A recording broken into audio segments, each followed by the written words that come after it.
नमो अरिहन्ताणं नमो सिद्धाणं नमो आयरीयाणं नमो वज्रायाणं नमो लोय सर्वसाहुनं नमः समयसाराय स्वानुभूत्या चकासते चित्स्वभावाय भावाय सर्वभावान्तरक्षिदे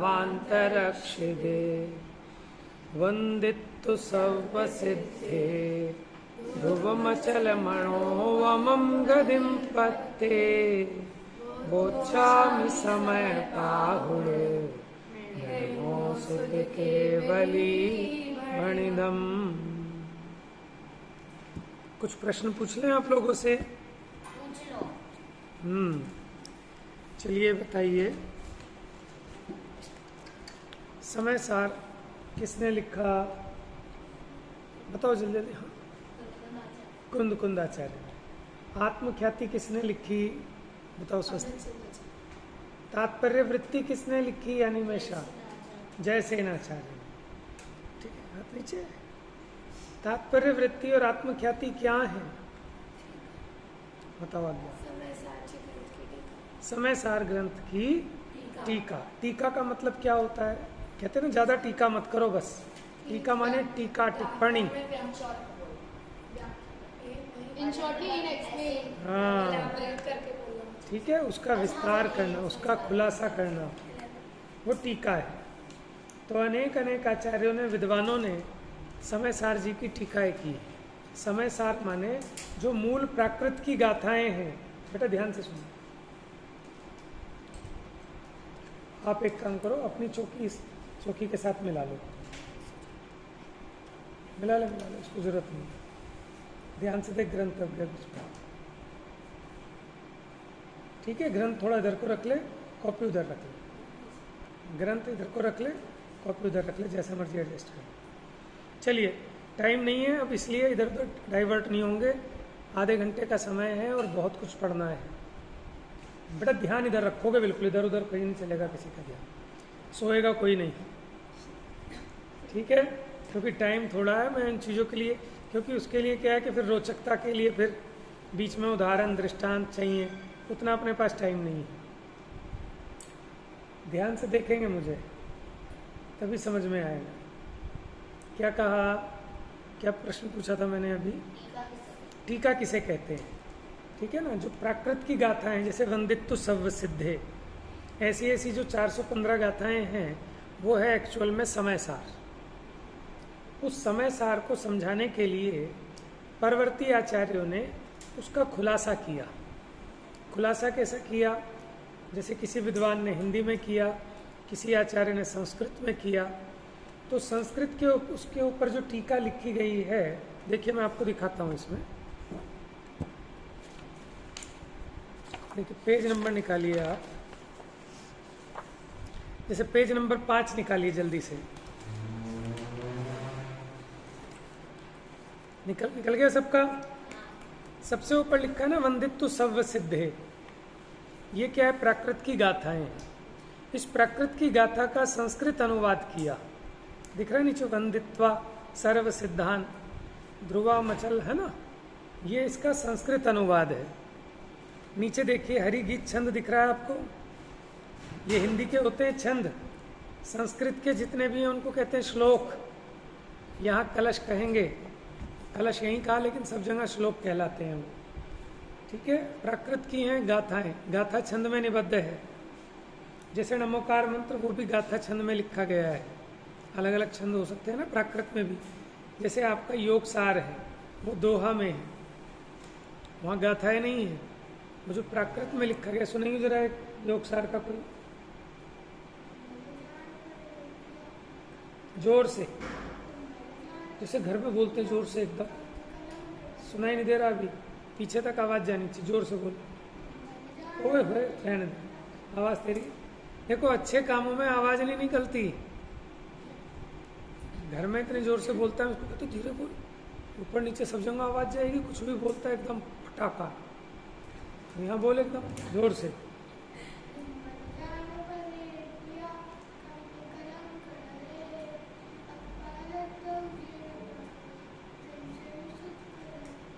ये दोहा है, ये दोहा छंद में देखो है प्राकृत की, लेकिन यहाँ दोहा में लिखी गई है।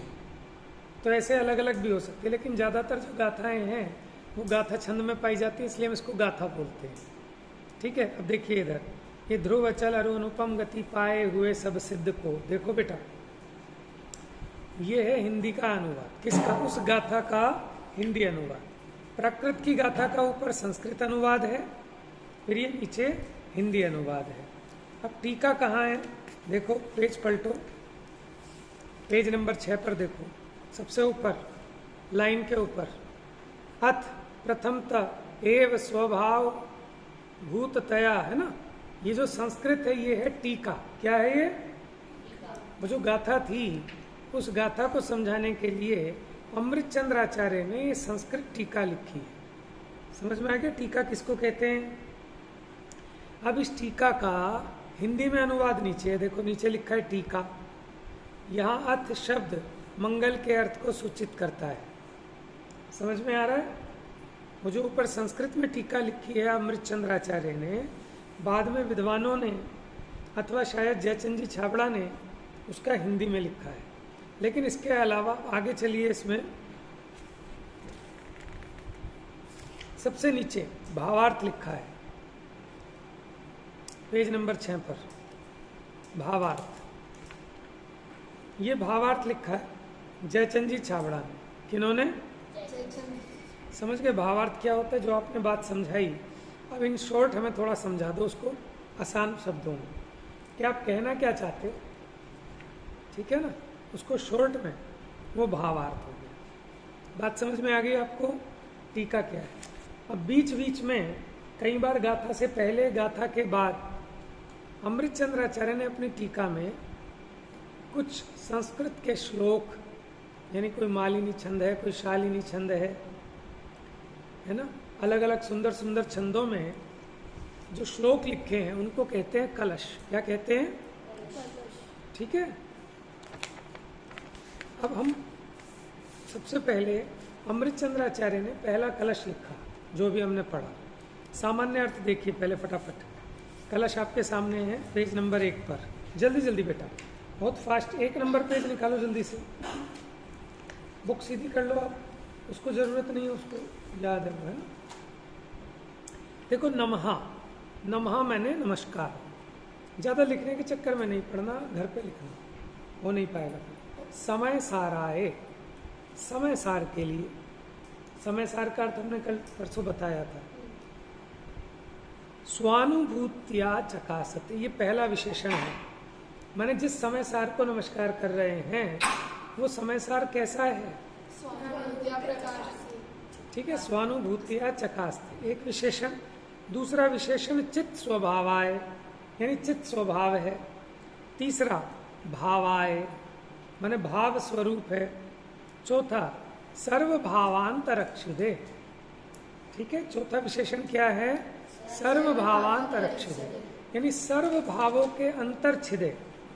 अंतर छिदे मैंने उसके अंतर को प्राप्त है, माने उन सबको एक साथ एक समय में जान लेता है। भूतकाल, भविष्य काल, वर्तमान काल, लोक अलोक, ये भाव मैंने कहलाते हैं पदार्थ। ये लिख लो, जल्दी जल्दी लिखो बेटा, इतना मत सोचो। भाव माने पदार्थ। इस पे लिखने से कोई फायदा नहीं होगा, ग्रंथ ही रह जाएगा। कॉपी में लिख लो। मुझे ये चीज दीदी से आज के ग्रंथ चाहिए, घर पे लेके जाना था, तो मैंने बोला था एक ले लें। ठीक है, ठीक है। भाव माने पदार्थ। ठीक है।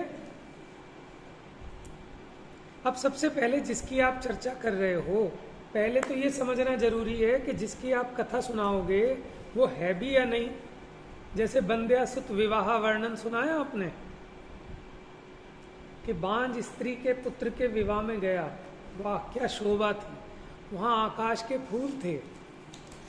ठीक है, जबकि आकाश के फूल नहीं होते हैं, होते हैं आकाश के फूल। ठीक है। अब बंध्या का सूत्र कि बांझ स्त्री का पुत्र होता ही नहीं, तो सारी कथा ही निरर्थक है। तो इसलिए जिस आत्मा की आप कथा करोगे, जिस शुद्धात्मा की कथा करोगे, सबसे पहले ये सिद्ध करना जरूरी है कि वो है, उसकी सत्ता है। तो इसलिए पहला विशेषण माने छंद में तो छंदानुरोध से लिखा जाता है आगे पीछे, लेकिन समझते वक्त सबसे पहले हमने कहा कि समय सार के लिए नमस्कार। कैसा है वो समय सार कि वो सत्ता स्वरूप वस्तु है। जब हमने भावाय कहा, भाव स्वरूप है माने वो पदार्थ है। पदार्थ किसको कहते हैं? जिसकी सत्ता पाई जाए, यानी वो सत्ता स्वरूप वस्तु है। पहला विशेषण क्या कहा? भाव कहकर माने वो है, ठीक है, उसकी सत्ता को सिद्ध किया पहले विशेषण से। अब है तो भाव तो दो प्रकार के हैं। महावीर अष्टक का पहला श्लोक याद है आपको? यदि ये चैतन्य सिद्ध चिता, बस इतना ही समझाना है। यदि ये चैतन्य मुकुर, जिनके चैतन्य रूपी दर्पण में, यदि ये चैतन्य मुकुर इव भावाश चिद चिता, यानी चिद अचित भाव जिनके ज्ञान रूपी दर्पण में है ना। अब चिद अचित भाव माने चेतन और अचेतन पदार्थ, भाव माने पदार्थ, तो चेतन और अचेतन पदार्थ। अब भाव रूप तो है, लेकिन भाव रूप यानी सत्ता रूप वस्तुएं कुछ चेतन भी होती हैं और अचेतन भी होती है। तो जिस समय सार के लिए आप नमस्कार कर रहे हैं वो वस्तु है, सत्ता रूप पदार्थ है, तो समझ में आया। लेकिन कैसा है कि चित्त स्वभाव आए, कैसा है यानी चेतना स्वभाव वाला है। कैसा है? चेतना स्वभाव, यानी भावाय कहकर हमने उसके द्रव्यपने की सिद्धि कर दी, चित्त स्वभावाय कहकर उसके गुणत्व गुण की सिद्धि की, ठीक है ना। और कैसा है? सर्व भावांत रक्षिदे, माने सर्व पदार्थों के अंतर छेद को प्राप्त है, यानी सभी पदार्थों को एक साथ एक समय में जानने वाला है। सर्व भावांत रक्षिदे का अर्थ लिख लो सर्वज्ञ, है ना, सबको जानता है। सर्व भावांत रक्षिदे इसमें लिखा है ना, देखो किताब में सबसे लास्ट, सर्व भावांत रक्षिदे श्लोक का अंतिम। तो सर्व भावांत रक्षिदे का अर्थ है सबको जानने वाला, यानी सर्वज्ञ। अब कहा कि सबको तो जानता है, लेकिन अपने को जानता है कि नहीं जानता? तो उसके लिए विशेषण बताया स्वानुभूत्या चकासते, यानी स्वयं को जानने के लिए किसी अन्य की जरूरत नहीं है। स्वानुभूति, अनुभूति का मतलब जानना भी होता है, ठीक है। अनुभव ज्ञान की पर्याय है, ठीक है। अनुभव का मतलब ज्ञान है, अनुभूति ज्ञान गुण की पर्याय मुख्यपन, ठीक है। तो स्व अनुभूति से प्रकाशित है, माने स्वयं को भी अपने स्वयं से, अपने स्वयं अनुभव से जानता है। कैसा है वो समय सार? अपने स्वयं के अनुभव से प्रकाशित है, माने स्वयं के अनुभव से जानने में आता है। समझ में आ रहा है आपको? तो समय सार के लिए नमस्कार किया। समय सार के 4 विशेषण बताए, क्योंकि जिसको नमस्कार करें, मोक्ष मार्ग से नेतारम भेत्तारम कर्म भूभृताम ज्ञातारम विश्वतत्वानम वंदे तद्गुण लब्धे, कि उनकी वंदना करता हूँ। फिर उनके विशेषण बताए 3, वीतरागी सर्वज्ञ हितोपदेशी वाले। उसी प्रकार यहाँ कि जिस समय सार को नमस्कार करते हैं वो कैसा है, ठीक है। यह सामान्य अर्थ हो गया। अब देखते हैं टीका इसका।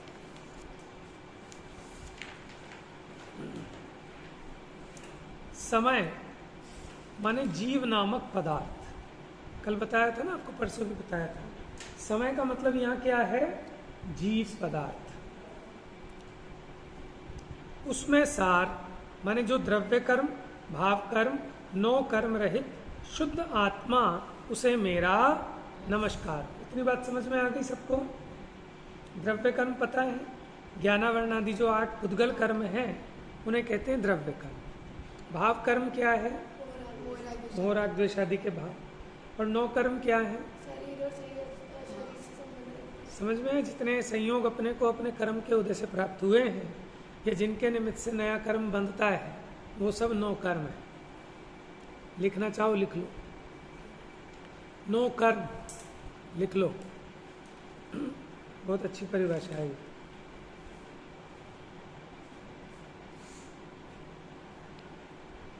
जो कर्म बंध में निमित्त हों,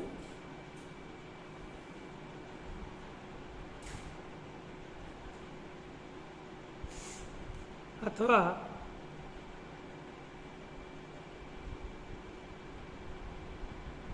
जिनके निमित्त से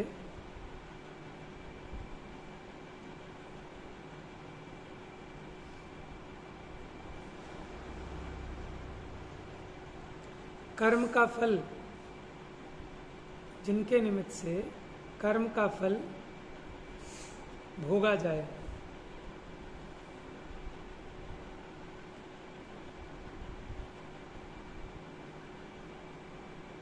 अर्थात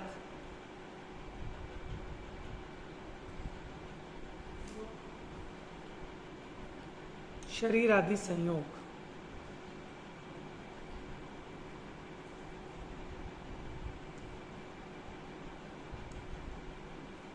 क्योंकि आप जब पढ़ाओगे ना तो बच्चे आपकी अच्छे से खूब वो करेंगे कि नहीं नहीं समझ नहीं आया, नो कर्म क्या है। आप ऐसे कहते हो कि शरीर आदि, ऐसे नहीं चलेगा। नो का मतलब होता है ईशत। नो का मतलब क्या होता है? ईशत माने किंचित, नॉमिनल। अकाउंट्स वाले बच्चे जानते हैं। नॉमिनल का मतलब नाम मात्र, नॉमिनल अकाउंट्स नाम मात्र के। तो यहाँ नो का मतलब नहीं नहीं, किंचित, ईशत। हाँ हाँ, ठीक है। नो कर्म माने वो मूल में तो कर्म नहीं है, लेकिन जो कर्म के उदय में निमित्त हैं अथवा कर्म के बंध में निमित्त पड़ते हैं, जैसे शरीर, संयोग, ये सब नो कर्म है। अच्छा है, बताओ बाहर वो जो गेट लगा हुआ है वो हमारा नो कर्म है कि नहीं है? जल्दी बताओ। कैसे? आपका नो कर्म है, किसका नो कर्म है, किसका नो कर्म है? हाँ, अब ये फंस गए ना।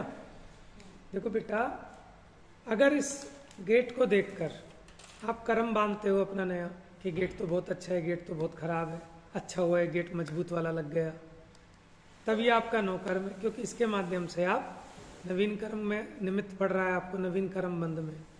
या फिर अनिमेशा, या फिर आपको लगे अरे हमारा कितना भाग्य, इतना बढ़िया गेट लग गया, तो आपके कर्म के उदय के फल में आपको मिला फिर ये, तब ये नो कर्म कहलाएगा। जिससे अपना कोई मतलब नहीं है वो अपना नो कर्म है। जैसे मेरे बच्चे, मेरी पत्नी, मेरे माता पिता, वो मेरे नो कर्म कहलाएंगे।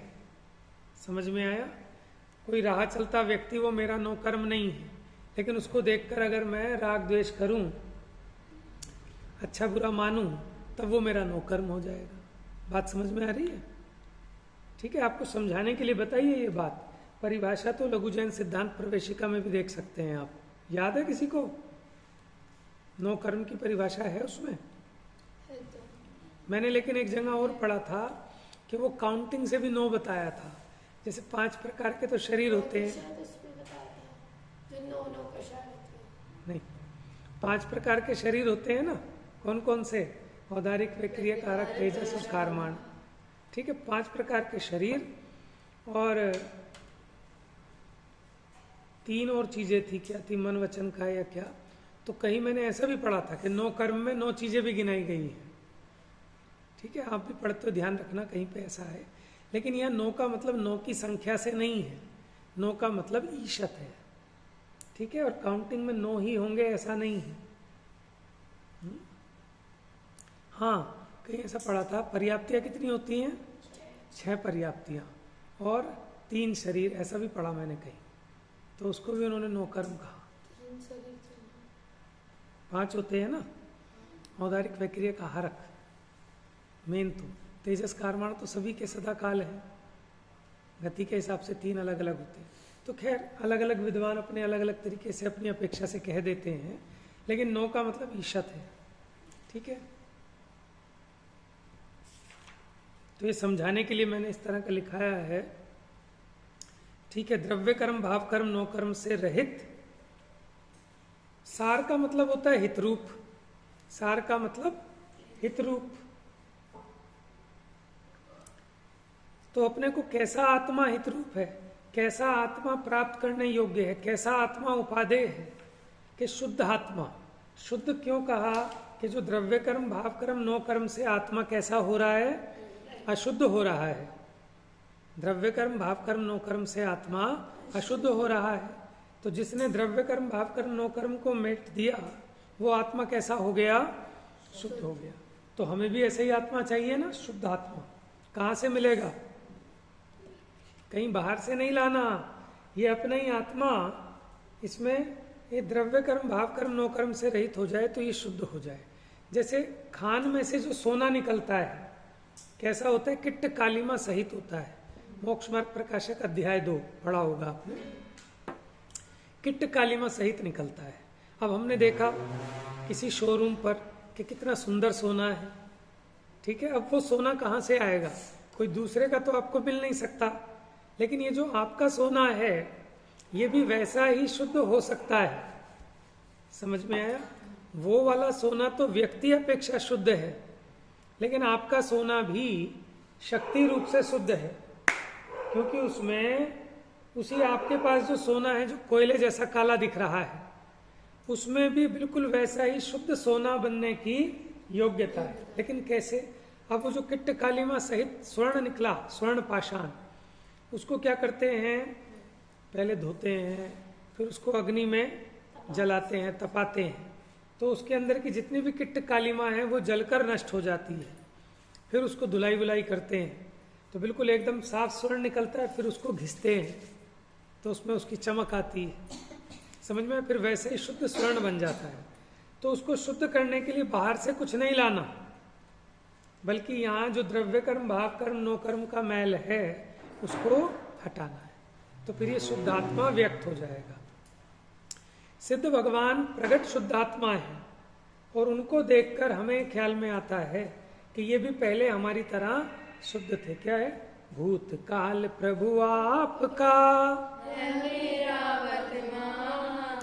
वर्तमान जो आपका भविष्य मम जान। नहीं लिखा है, कैसे पता चला तेरे को? हाँ, देखना चाहिए एक एक चीज क्या लिखी है, कहाँ लिखी है।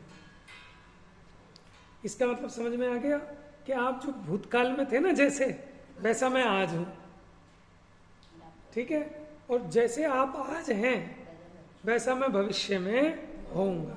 ये प्राण है हमारा न जन्म दोबारा, है ना, वही बात है यहाँ पर। तो अभी देखो समय सार ग्रंथ का प्रयोजन, ये जो जीव मरा हुआ बैठा है इसको जगाने का है। तू जाग रे चेतन प्राणी, कि तू भी ऐसे ही शुद्ध भगवान बन सकता है, क्योंकि वो भी तेरे जैसे ही थे, उन्होंने भी पुरुषार्थ किया, ठीक है। तो अपना स्वर्ण शुद्ध कर लिया, तू भी अपने स्वर्ण को शुद्ध कर ले। समझ में आया? तो इसका मतलब क्या है कि शुद्ध चीज आपको दिखाते, जैसे आपको कोई कपड़ा धोना है तो आप धो रहे हैं कि कितना साफ होगा, तो आपको साफ कपड़ा दिखाते, देखो धुल के ऐसा सफेद होना चाहिए एकदम। तो आप उसको देख के अपना कपड़ा धोते हैं और फिर देखते हैं अभी और रगड़ना है, अभी और रगड़ना है। तो ऐसी सिद्ध भगवान देखो कि ये शुद्ध दशा होती है और ऐसी शुद्ध दशा मुझे प्राप्त करनी है, ठीक है। चलिए, और वो कैसा है, भावाय। भावाय माने शुद्ध सत्ता स्वरूप वस्तु है। देखो उंगली रखो फटाफट, बेटे आगे को करके बैठो, या आप आगे आ जाओ या ग्रंथ आगे कर लो अपने आप, उसका चक्कर छोड़ दो, अपने चक्कर में देखो, बस मिल गया। भावाय का मतलब शुद्ध सत्ता स्वरूप वस्तु है। शुद्ध का मतलब होता है मिलावट से रहित। शुद्ध का मतलब क्या होता है, मिलावट से रहित। जैसे एक गिलास पानी है, ठीक है, आपने उसमें 2 बूंद शुद्ध दूध डाल दिया और मेहमान को वो पानी दिया, अब वो शुद्ध पानी है क्या अशुद्ध पानी हो गया? आपको अंकल अशुद्ध नहीं है, ये बिल्कुल हम शुद्ध, ठीक है, अंतर्मूर्त के अंदर का निकला हुआ शुद्ध गाय का दूध है, वो भी छान कर मर्यादा में उबाल कर फिर हमने वो 2 बूंद डाले हैं इसमें, तो अशुद्ध हो गया ना, लेकिन ऐसा मेहमान को नहीं देंगे। उसी प्रकार शुद्ध दूध है और उसमें शुद्ध पानी मिला दे तो दूध अशुद्ध हो गया। यानी एक शुद्ध पदार्थ में भले ही दूसरे शुद्ध पदार्थ को मिला दें तो मिलावट का नाम अशुद्धता है। समझ में आया? तो कह रहे हैं वो कैसा है? शुद्ध सत्ता स्वरूप वस्तु है। शुद्ध इसलिए कह रहे हैं कि एक पदार्थ में दूसरा पदार्थ मिलता नहीं है। चेतन है वो चेतन है, अचेतन है वो अचेतन है। दूसरा विशेषण चित स्वभावाय। अब सत्ता स्वरूप वस्तु तो है, लेकिन कैसी सत्ता है? चेतन सत्ता, यानी चेतन स्वभाव वाला है। फिर कैसा है? स्वानुभूत्या चकासते, अपनी ही अनुभवन रूप क्रिया से प्रकाशमान है। यानी स्वयं से स्वयं को जानता है। कैसे? स्वयं की अनुभवन रूप क्रिया से स्वयं को जानता है, माने स्वयं से प्रकाशित है, स्वानुभूति से प्रकाशित। ये हो गया तीसरा विशेषण। क्योंकि अन्य मतों में ऐसे हैं कि जो ये नहीं मानते कि आत्मा आत्मा को साक्षात जान सकता, वो ये तो मानते हैं कि मैं इन सबको तो जान सकता हूँ, लेकिन मैं मेरे को खुद को नहीं जान सकता। जैसे डॉक्टर कहता है कि डॉक्टर दूसरे का इलाज तो कर सकता है, अपना नहीं कर सकता। ऐसे नहीं कहता कि मैं दूसरे के बाल तो काट सकता हूँ, खुद के नहीं काट सकता। समझ में आया? तो ऐसी कोई ऐसा माने, क्योंकि अन्य मतों का भी निषेध किया है इसमें, उसको मैं ज़्यादा ले नहीं रहा, क्योंकि अन्य अन्य जो षट मत हैं आपने पढ़े होंगे, न्यायिक, वैशेषिक, मीमांसक आदि। अभी आप पढ़ रहे हैं ना वो न्याय ग्रंथ, उसमें तो आ रहा होगा, तो ये जरूर पढ़ लेना। मैंने आपको कहा था भारतीय दर्शन के बारे में वीर सागर जी बहुत बढ़िया समझाते हैं। शॉर्ट में माने एक क्लास में आपको षट दर्शन समझा देंगे।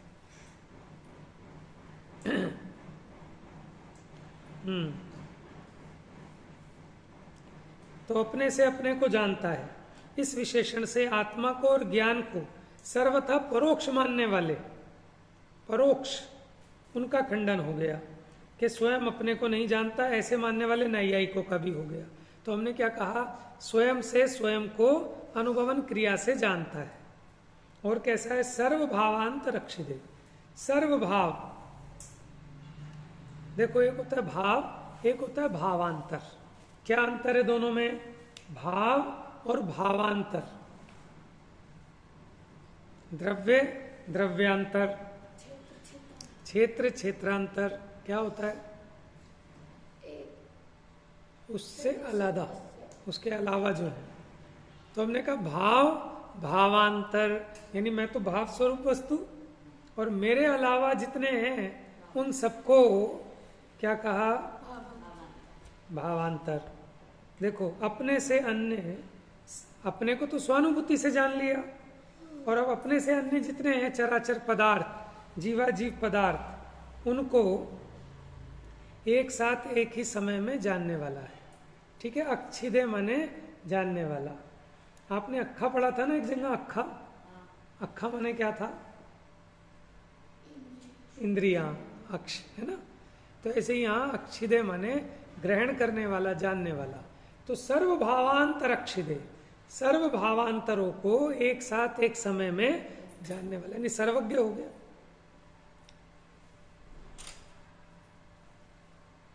तो इस विशेषण से सर्वज्ञ का अभाव मानने वाले जो मीमांसक आदि हैं उनका भी खंडन हो गया। देखो क्या लिखा है, सबसे नीचे की लाइन, सब बच्चे एक साथ पढ़ेंगे। इस प्रकार के विशेषणों से शुद्ध आत्मा को ही इष्ट देव सिद्ध करके उसे नमस्कार किया। ठीक है? किया है। क्या बात समझ में आई कि हमारा इष्ट देव कौन है? कि ब्रह्मा है, विष्णु है, महेश है, महावीर है, आदिनाथ है। कौन है? अरे नहीं भैया, बुद्ध वीर जिन हरिहर ब्रह्मा या उसको। अब इससे पहले की लाइन क्या है?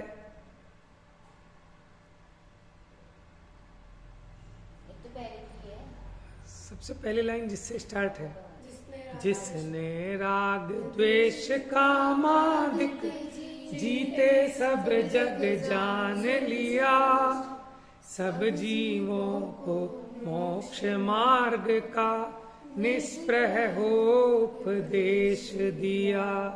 बुद्ध वीर जिन्ह हरिहर ब्रह्मा। हमें इससे मतलब नहीं है, आप उसे महावीर कहो, बुद्ध कहो, ठीक है, ईश्वर कहो, ब्रह्मा कहो, विष्णु कहो, महेश कहो, लेकिन जिसने राग द्वेष का नाश कर दिया, माने जो शुद्ध हो गया, ठीक है, और सब जग जान लिया, जो सबको जानने वाला है, ऐसी जिसमें विशेषता हो, ठीक है ना, वही हमारा ईश्वर है। अब आप उसे कुछ भी कहो, हमें कोई आपत्ति नहीं। तो उस बात को यहाँ सिद्ध कर रहे हैं कि हम किसको अपना इष्ट देव मानते हैं, कि जो द्रव्य कर्म, भाव कर्म, नौ कर्म से रहित हो गया, जो सब पदार्थों को एक साथ एक समय में जानता है। क्योंकि बाकी अन्य मत वाले हमारे जैन मत को अनीश्वरवादी मानते हैं, हमें नास्तिक मानते हैं। क्यों? हम कह रहे हैं कि हम नास्तिक नहीं हैं, हमारा भी इष्ट देवता है, लेकिन हम ऐसे नहीं मानते। हम कैसा मानते हैं? हम गुणों के आधार से मानते हैं कि जो सर्वज्ञ हो, वीतरागी हो, वो हमारे इष्ट देव हैं। तो ऐसे कोई हैं कि नहीं? कौन है?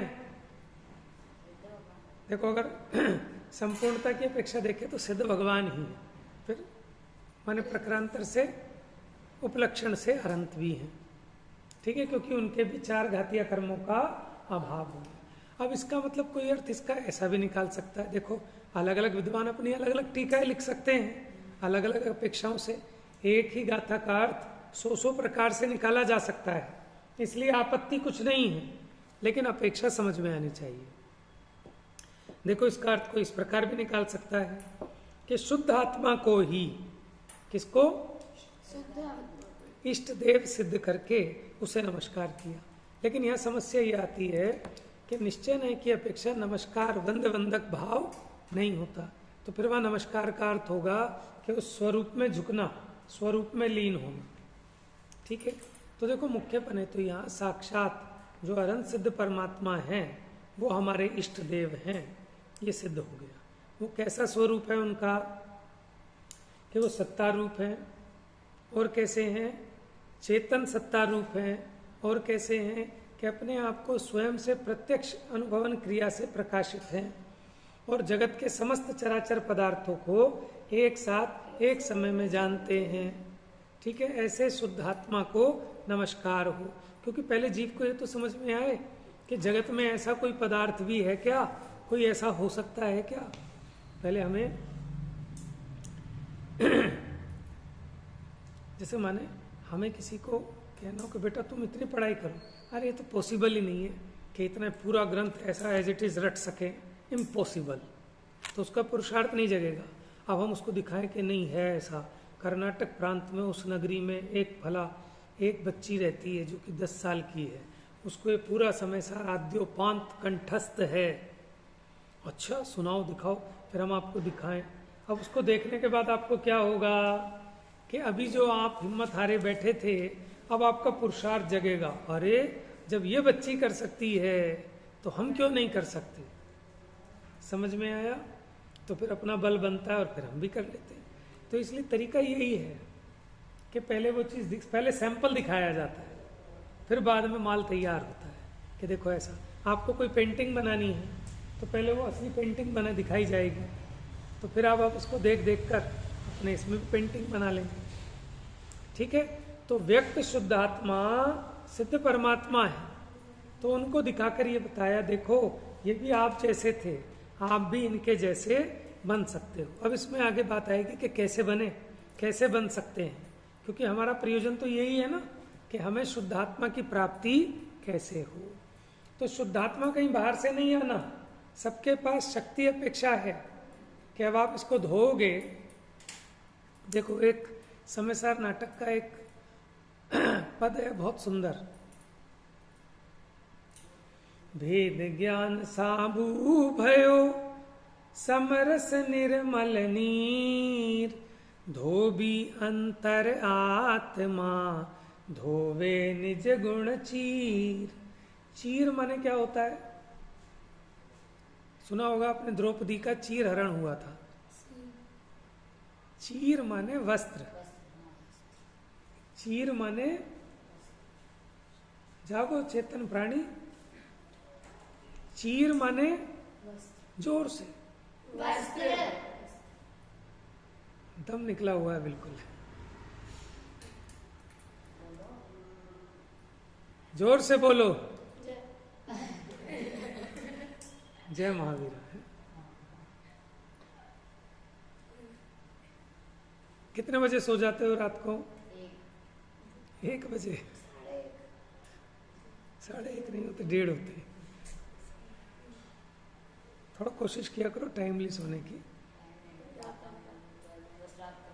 देखो मैंने कुछ साइकोलॉजिस्ट को पढ़ा है, तो वो कहते हैं कि ये जो रात को 9 बजे से 12 बजे तक का टाइम है, ये पीक माने अगर इस समय आप सो गए ना तो आपकी 8 घंटे की नींद एक तरफ, और वो 3 घंटे की नींद माने बहुत इफेक्टिव है। यही टाइम में पढ़ी थी, इसने बताया था क्या कि जैसे 9 से 12 के बीच में से अगर 1 घंटे में सो रहे हो तो तुम्हें 3 घंटे की नींद का पूर्ण 3 घंटे की नींद होती है, और 12 के बाद सो रहे हो तो तुम 3 घंटे में सो लोगे तब भी तुम्हें हाँ, बात समझ में आ रही है बेटा? तो अच्छे बच्चे 9 बजे सो जाओ, सुबह 4 बजे उठ जाओ, दिमाग इतना तेज हो जाएगा, बुद्धि इतनी बढ़िया हो जाएगी। अगर तो ऐसा है हम सोएंगे कि हाँ सुबह जल्दी उठना है तो तुम आज तक उठे ही नहीं है। वो 2 4 6 दिन होता है, लेकिन जब आपका रूटीन बन जाएगा। लेकिन फिर भी मेरी आपको सलाह ये है कि लेट नाइट पढ़ना, आपको लगता है कि हम पढ़ लिए, लेकिन वो उतना मेमोरी में नहीं रहता और उसमें टाइम ज़्यादा वेस्ट होता है। ठीक है, अर्ली मॉर्निंग ना पढ़ पाओ कोई बात नहीं, लेकिन पहले अपनी हैबिट क्रिएट करो कि हर हालत में 10 बजे तक आपको सो जाना है। ठीक है ना? धीरे धीरे अपने आप 4 बजे आँख खुलना चालू होगी। अरे सब हो जाएगी। जिस चीज में आप 4 घंटे लगा रहे हो 4 मिनट में याद होने लगेगी। समझ में आया? कोशिश करो।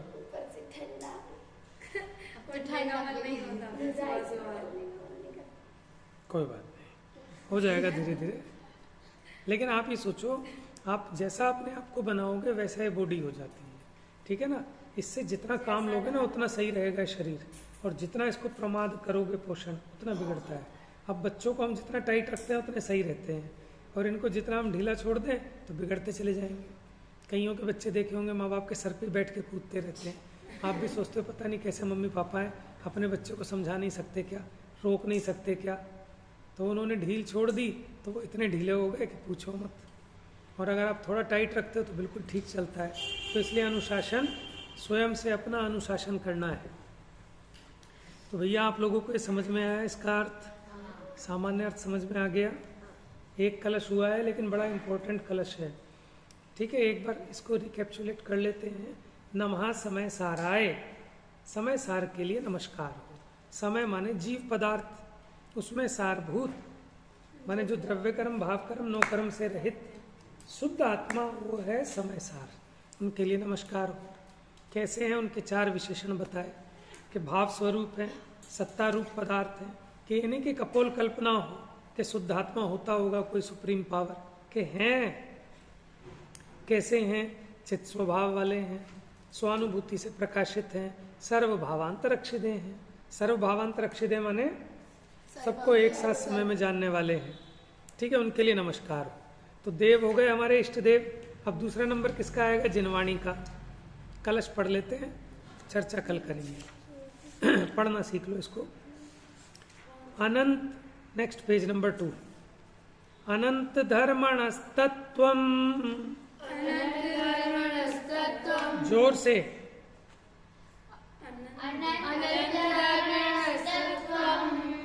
दोबारा। पश्यन्ति प्रत्यगात्मना, अनेकान्तमयी मूर्तिर्, नित्यमेव प्रकाशताम्। देखो एक बात और बताऊं, जो कम खाएगा उसकी आवाज़ तेज निकलेगी, है जो ज़्यादा खाएगा उसकी आवाज़ कम निकलेगी। जितना वाला होगा